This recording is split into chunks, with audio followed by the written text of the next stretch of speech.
Hola, buenos días a todos. Lo primero que queríamos es presentarnos. Yo soy Elena Rodríguez Molina, soy psicóloga, especialista en atención temprana, que llevo 25 años de experiencia en el mundo de la discapacidad, aportando mi granito de arena al mundo de la discapacidad cognitiva y motora de muchos niños con distintas enfermedades. Y vengo acompañada por Jung, que es también fisioterapeuta. Soy fisioterapeuta, experta en atención temprana y de psicomotricidad terapéutica.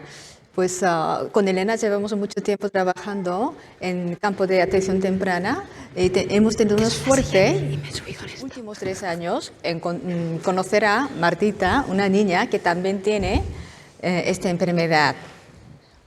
Queríamos primero agradecer a los padres de Marta que nos hayan dado esta oportunidad, la apasionante oportunidad de acompañarles en un proceso, de acompañarles en la vida de su hija, en el apasionante intento de mejora de la calidad de vida de su hija, y por el esfuerzo que han hecho por transmitir esto a otras familias españolas que os habéis asociado y que habéis creado con valentía una asociación para que este síndrome sea más estudiado y mejor tratado.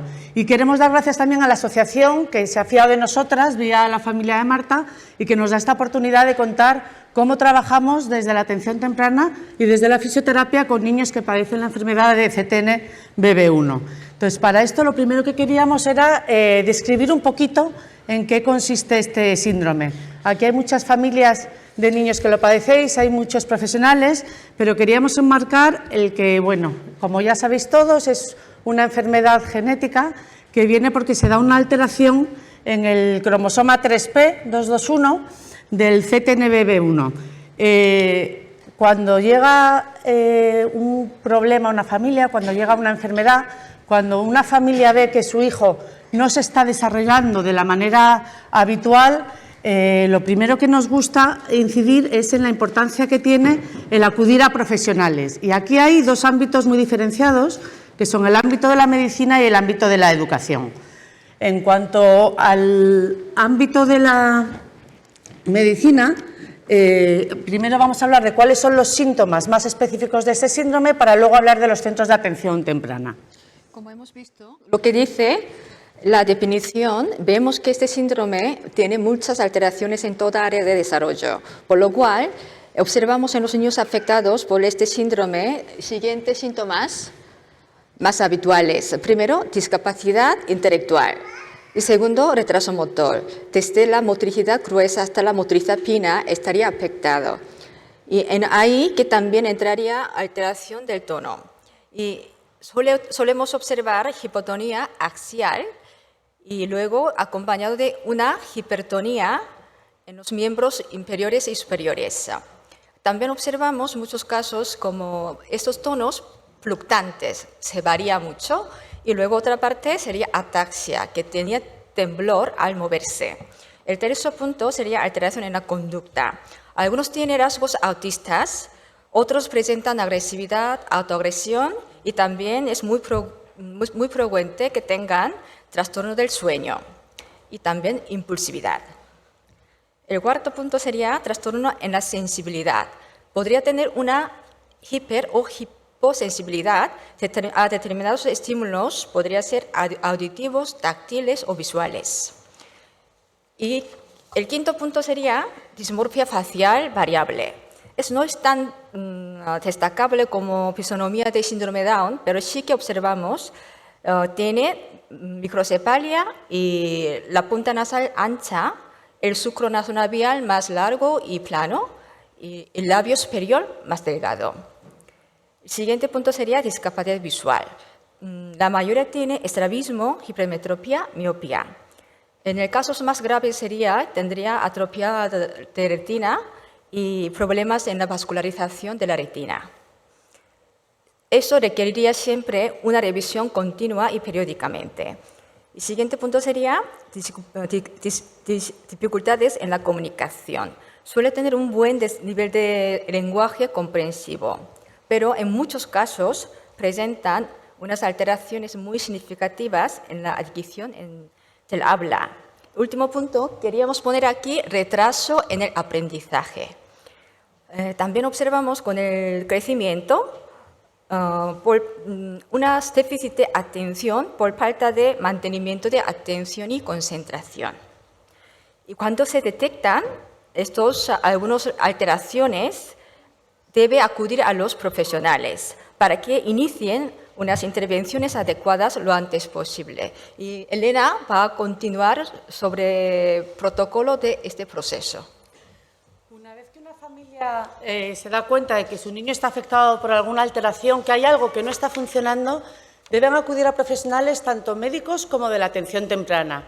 Muchas veces se llega de un sitio a otro, da igual cuál vaya primero. Sí que es importante que cuando nos llega un niño con un retraso en el desarrollo, empecemos a trabajar de manera inmediata con él, mientras los médicos, de manera paralela, hacen su trabajo de investigación para ver qué es lo que está originando el retraso en ese niño, para ver posibilidades, comorbilidades y tratarlas, para prevenir, para estudiar cómo se está haciendo desde España y desde todos los países que estáis trabajando con este síndrome, terapias adecuadas para curarles, pero de manera paralela están los centros de atención temprana, donde nosotros no vamos a esperar a tener las herramientas para curar a estos niños, sino que vamos a trabajar desde hoy mismo porque tengan la mejor calidad de vida posible.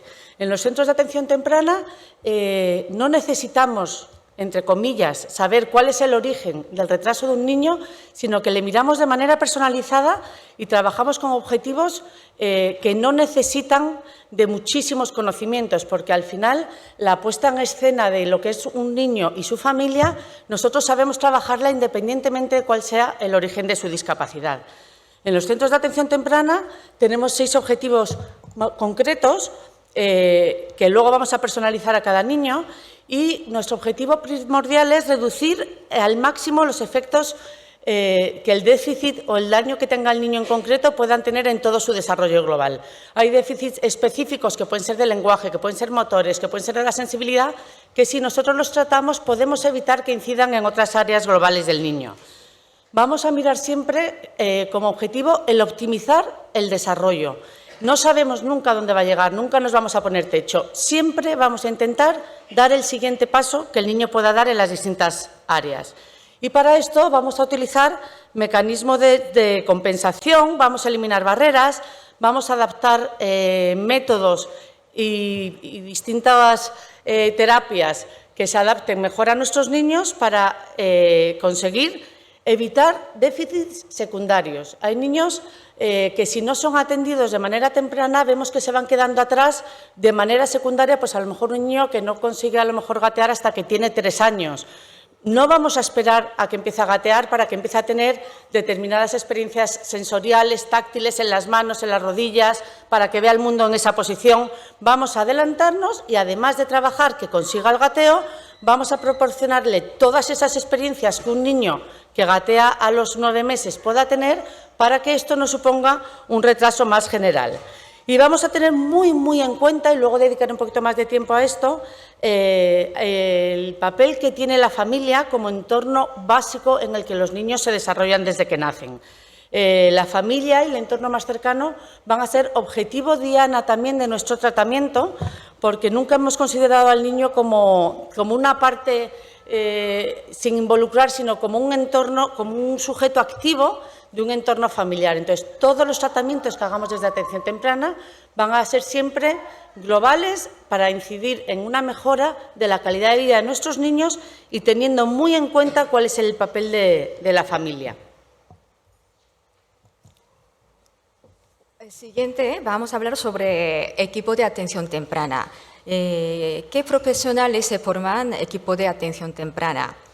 Primero, psicólogos que acompañan a la familia en su proceso de aceptación de la discapacidad.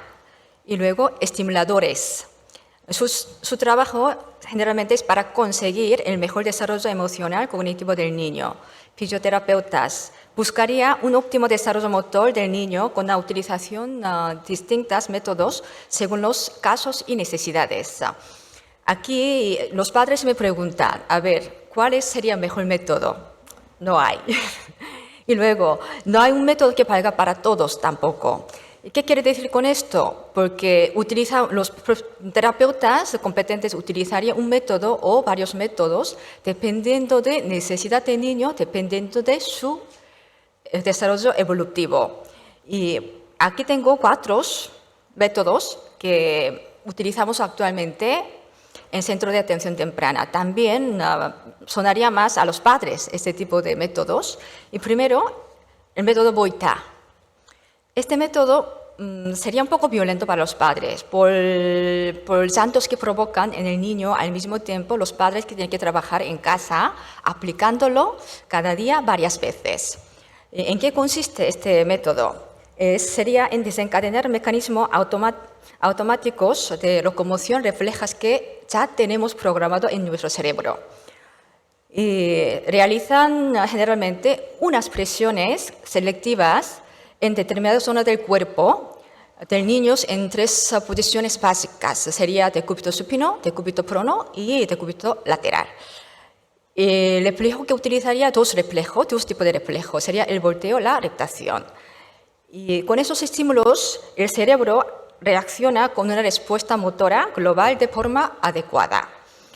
Y luego, el siguiente método sería el BOBAZ. BOBAZ está creado y desarrollado en Inglaterra por un matrimonio que se llama Dr. Karel Bobath y su esposo Berta.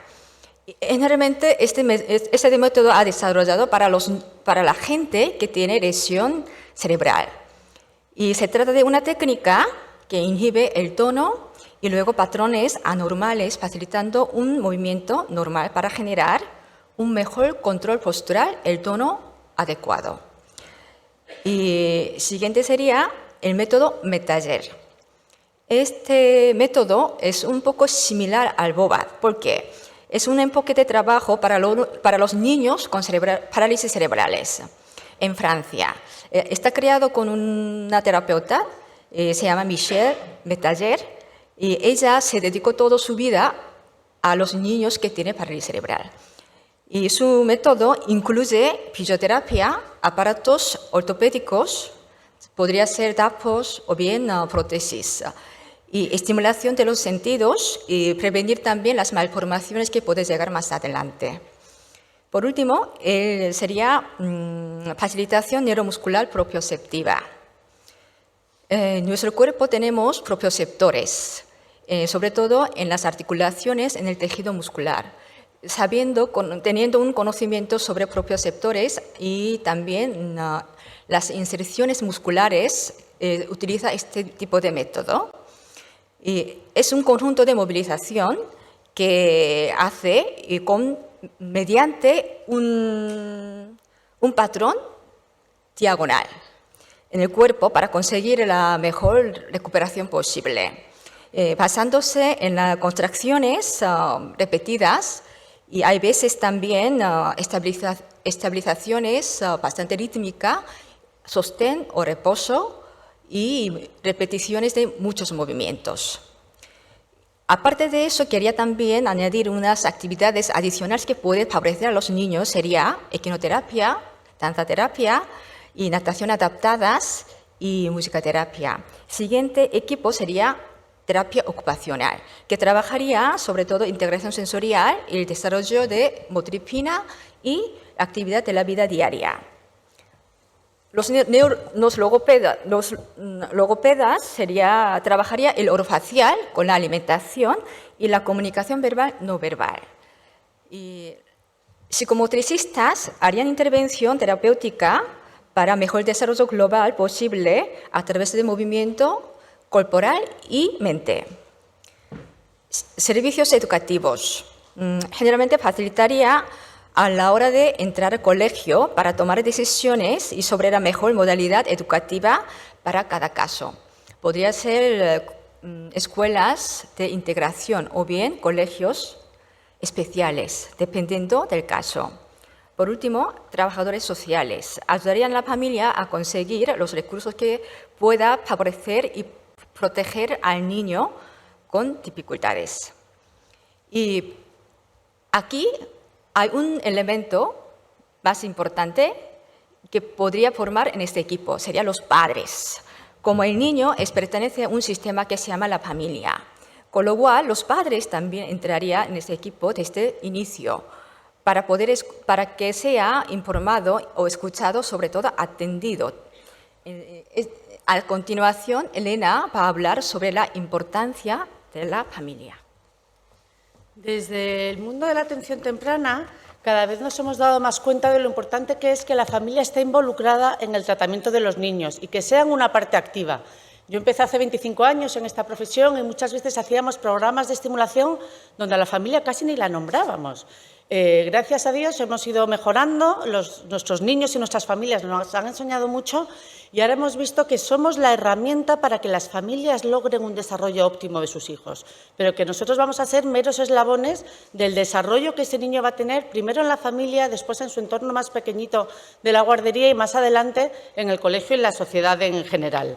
Entonces, bueno, queremos que sepáis que para nosotros sois una parte súper importante y que me gustaría transmitir que es verdad que el síndrome de CTNV1 es un síndrome ultra raro por la baja incidencia que tiene y que lo sabemos que los padres os presentáis en una situación de vulnerabilidad donde os acaban de decir que vuestro hijo algo no funciona, os acaban de dar un diagnóstico y tenéis muchísima incertidumbre porque os enfrentáis muchas veces a médicos, a profesionales que saben menos de vosotros, de lo que tienen vuestros hijos y que acabéis al final con un largo recorrido de médicos hasta que dais con médicos más especializados, que muchos de ellos comparten con nosotros hoy sala, que saben un montón, pero tenéis una sensación de inseguridad muy grande porque muchas veces lo primero que oís es tienes un síndrome raro, qué raro lo que hay que hacer con mi hijo, ¿qué puedo hacer en esto tan raro?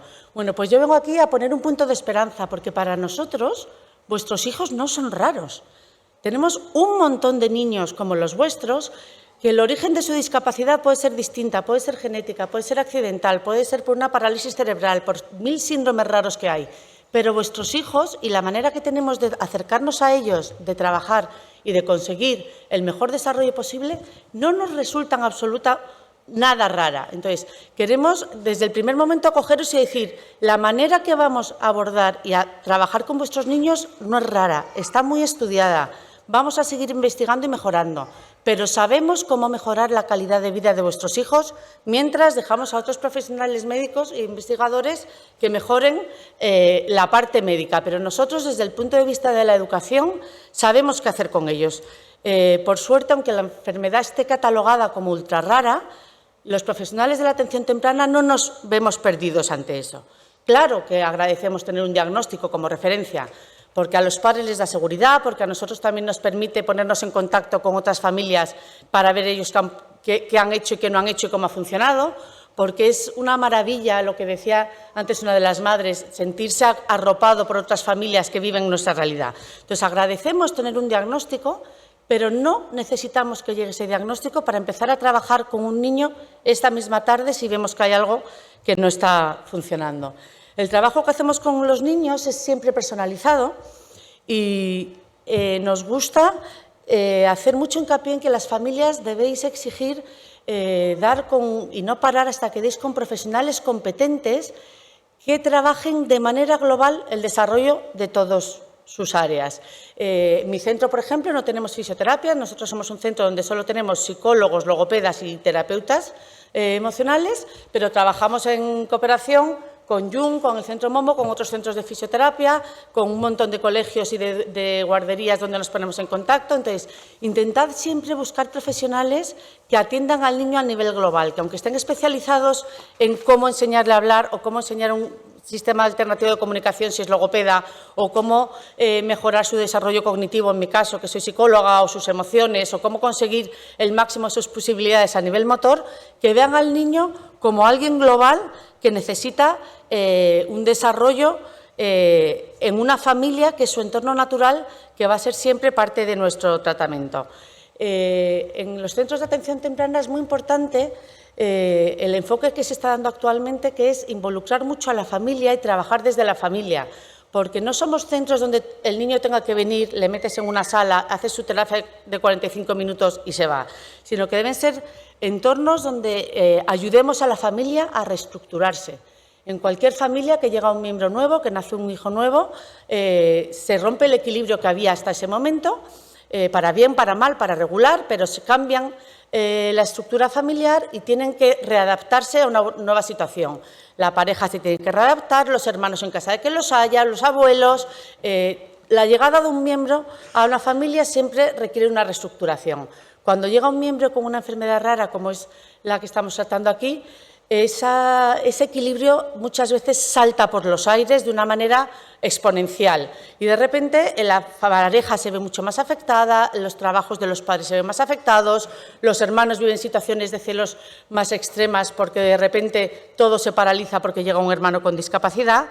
Entonces, queremos que sepáis que para nosotros sois una parte esencial del equipo con la que trabajar. Y hacía alusión antes esta madre que decía que desde que había nacido habían sentido muchas turbulencias y que tenía la sensación de vivir en un mundo tormentoso en el que agradece tener gente alrededor que la entiende. Entonces, bueno, pues intentamos transmitir que desde la atención temprana a nosotros nos gustaría como profesionales ser ese paraguas que os impida empaparos hasta la médula y sentiros mojados y vulnerables, que hay un paraguas de profesionales que os podemos ayudar a que no cale tanto ese dolor, que os podemos ayudar y poneros unas botas de agua para meteros en los charcos y meternos con vosotros en los charcos si hace falta, y que también somos conscientes de que hay veces que nos tenemos que mojar, que podemos ser vuestro paraguas, que podemos ser vuestras botas, pero hay veces que lo que nos toca es acompañaros a bailar bajo la lluvia y disfrutar de mojaros, porque hay veces que hay que mojarse y que no encontramos solución para un problema de conducta específico, para un problema de sueño estos meses que no damos con la medicación, para un problema de frustración porque no me puedo comunicar. Entonces, bueno, que desde la atención temprana queremos ser ese paraguas, queremos ser esas botas, pero también asumimos que si hace falta mojarse, pues que contéis con profesionales que se mojen con vosotros, porque merece la pena mojarse por estos niños. Bueno, por último, que es un gran honor estar aquí en el primer Congreso Internacional CTNNB1 con los profesionales, sobre todo con los padres. Estamos seguros de que este primer movimiento desde la asociación será un mensaje esperanzador para muchas familias con enfermedades genéticas raras. Y aquí tenéis los niños de asociación y los hermanos de Marta. Muchísimas gracias por vuestra invitación y escucharnos.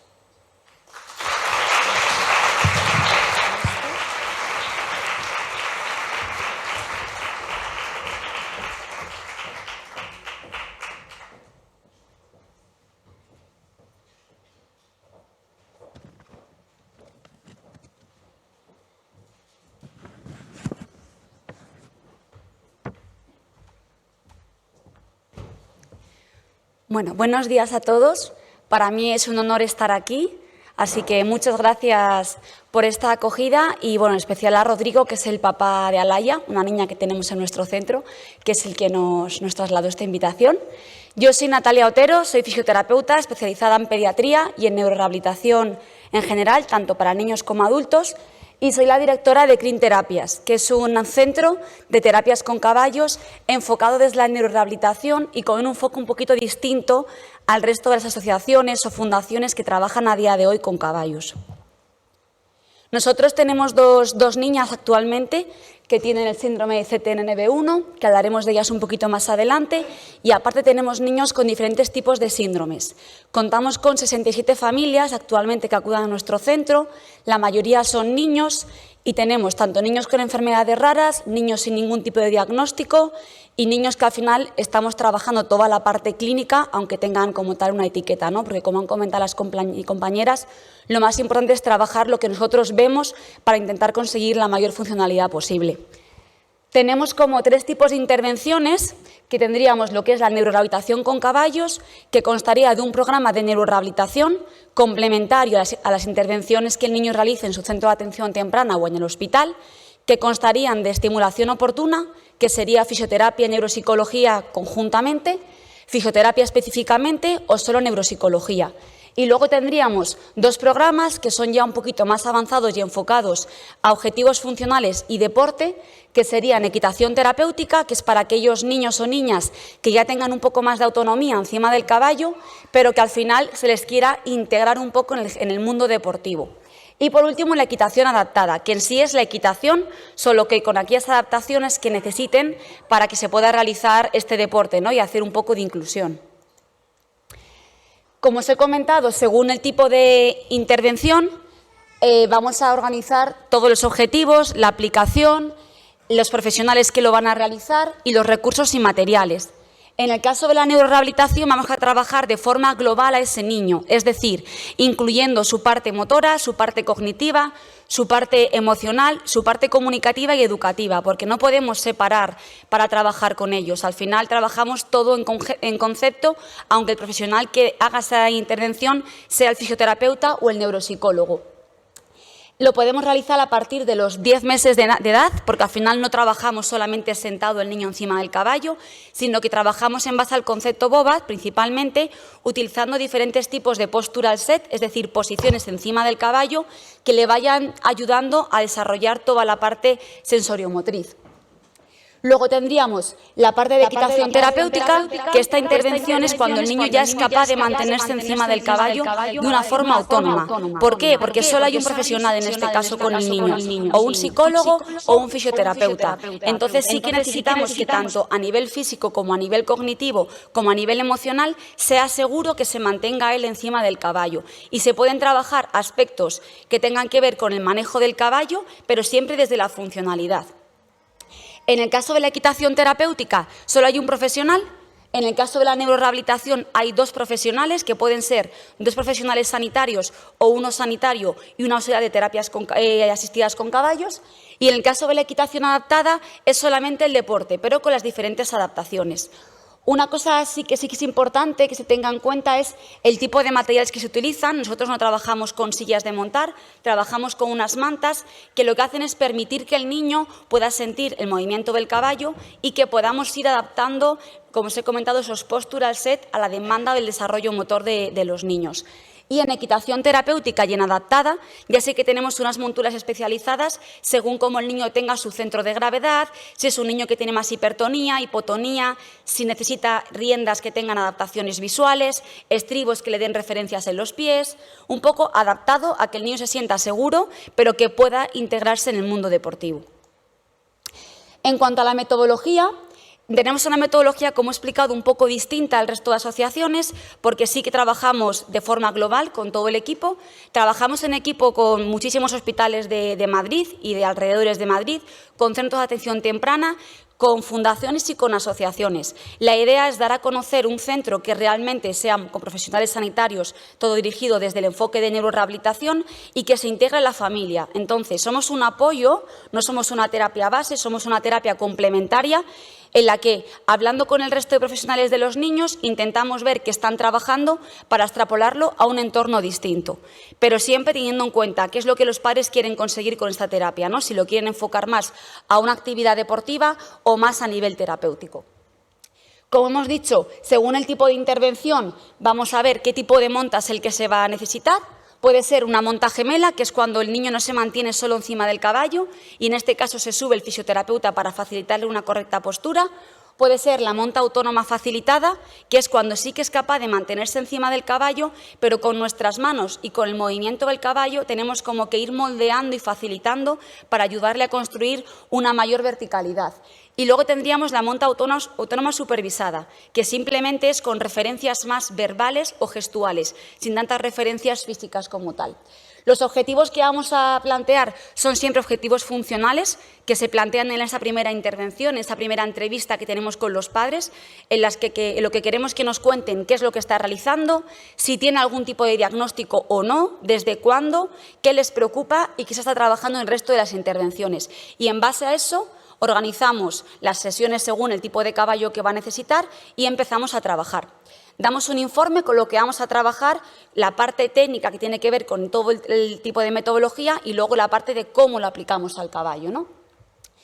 Tenemos en cuenta, como os he dicho, sea cual sea la intervención, es decir, si es una intervención de neuropsicología, vamos a tener en cuenta también que es una terapia en movimiento, por lo tanto, siempre se va a trabajar el sistema del equilibrio y dentro del sistema del equilibrio esto es un mundo, así que se trabajan luego diferentes subsistemas. la parte del control motor, porque al final si yo tengo un niño con el que voy a trabajar solamente la parte de neuropsicología, pero no se mantiene encima del caballo con una correcta posición, pues no voy a poder trabajar, ¿no? Porque va a estar más aletargado. Entonces, el control motor es una base primordial de cualquier tipo de intervención con caballos. El sistema comunicativo, aunque el niño venga a hacer fisioterapia, si yo no sé cómo comunicarme con el niño, no puedo conseguir una interacción con él, porque no tenemos manera de entendernos. Entonces, siempre tenemos en cuenta cómo comunicarnos, y si hay que preguntar a los logopedas o reunirnos con ellos antes para que nos lo puedan decir, pues habrá que realizarlo. La etapa escolar, porque muchas veces no se tiene en cuenta qué es lo que el niño está aprendiendo y no tiene sentido ponerle juegos que no tengan un interés y una motivación para el niño. Entonces, si yo estoy encima de un caballo y solo le doy pelotas para lanzar, pues eso es un juego muy abstracto que, vale, sí, va a tener algunos aspectos como de contacto oculomanual, pero igual para el niño es muy desmotivante trabajar eso. Entonces, que lo tengamos también en cuenta para que la intervención pues tenga la parte de motivación máxima. En la equitación terapéutica es distinto porque los objetivos son más globales y más aplicados a lo que sería el mundo del caballo. Ya no trabajamos dos personas, sino que trabaja solo una persona, y todo enfocado a que el niño tenga capacidades para empezar a manejar el caballo, o para ir a estar en una pista, o para hacer una secuencia de colores o de números llevando el caballo, o para estar con otros niños. Entonces, no son objetivos tan específicos, sino más globales, en los que ya metemos un poquito lo que sería el deporte. También tenemos un informe terapéutico, igual a partir de la tercera sesión, con una parte más objetiva y una parte más subjetiva. Es decir, tenemos escalas que, aunque no están validadas, porque a día de hoy la terapia con caballos pues sigue en el aire, porque no hay profesionales que, digamos, estén trabajando de la misma manera, entonces Sanidad no se mete en ello, pero sí que nosotros tenemos unas escalas que aplicamos para poder dar unos informes lo más objetivos posibles y lo más precisos. En cuanto a los principios de las intervenciones, yo esto lo quería poner porque, bueno, no sé cuántos papás hay aquí ahora mismo que lleven a sus hijos a terapias con caballos, pero sí que creo que es importante que sepáis en qué se basa, porque los padres cuando nos llegan nos dicen, sí, quiero trabajar el equilibrio y quiero trabajar el tono y quiero que el niño pues esté en una terapia al aire libre, ¿no? Entonces sí que me parecía importante que sepáis en qué es en lo que se basa, para que cuando llevéis a vuestros niños a una terapia con caballos sepáis qué es lo que tenéis que exigir a los profesionales sanitarios y qué condiciones son las ideales para que esta terapia se pueda realizar. Entonces, tendríamos como 4, que son el calor corporal, los impulsos rítmicos, el patrón tridimensional y el estímulo postural. De estas 4, las 3 primeras, el calor, los impulsos y el patrón, dependen del caballo. Esto quiere decir que si el caballo no está en condiciones óptimas y es un caballo que esté sano a nivel emocional y a nivel físico, la terapia no tiene sentido, porque el caballo es un facilitador de la terapia. Entonces, es muy importante que tengáis un poco en cuenta o que investiguéis a dónde vais a llevar a vuestro hijo para intentar que haya pues, un protocolo de bienestar animal. Y, por supuesto, el caballo no hace milagros. Todo esto tiene que estar dirigido por un profesional sanitario especializado en neurorehabilitación, si es posible, y también en terapia con caballos, porque si no, no se pueden unir las dos cosas. El terapeuta, aparte de facilitar y de crear esos contenidos, esos objetivos que se va a trabajar, tiene que saber cómo introducir al caballo y cómo explicaros lo que está trabajando en un entorno distinto. Al final, cuando vosotros vais a un centro de atención temprana, ya conocéis muchos el lenguaje de lo que os están comentando, pero si encima os metemos palabras técnicas del mundo de la equitación, pues os volvemos locos, ¿no? Entonces, que preguntéis, que intentéis entender y que siempre pidáis un informe en la que os expliquen la parte básica de lo que están trabajando y cómo se extrapola el mundo del caballo. El caballo, que ahora quiero comentar unas cosas acerca de él en la siguiente presentación, nos facilita la intervención, pero no hace magia, no hace la terapia al caballo, nos facilita que el terapeuta pueda realizarla. Y por último, el auxiliar técnico.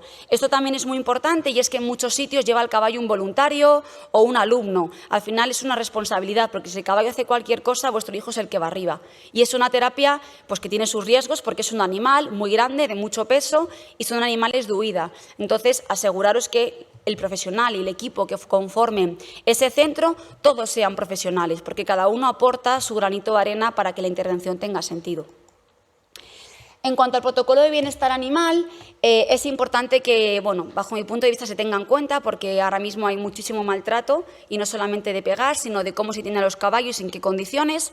Los caballos soportan muchísima carga emocional de todos los niños que llegan, no todos los caballos son aptos para realizar terapia, no todos los caballos se encuentran en condiciones físicas correctas para realizar la terapia. Entonces, bueno, Lo ideal es que tengan tiempos de descanso, porque al final se saturan también a nivel emocional, que les veáis que tienen un aspecto bueno. Esto no quiere decir que estén limpios. Un caballo sucio puede ser un caballo súper feliz, porque al final los caballos, ¿qué es lo que hacen cuando están sueltos? Pues rebozarse, ¿no? Entonces, mis caballos, por ejemplo, están sucios porque están sueltos todo el día y eso hace que estén a nivel emocional muy bien.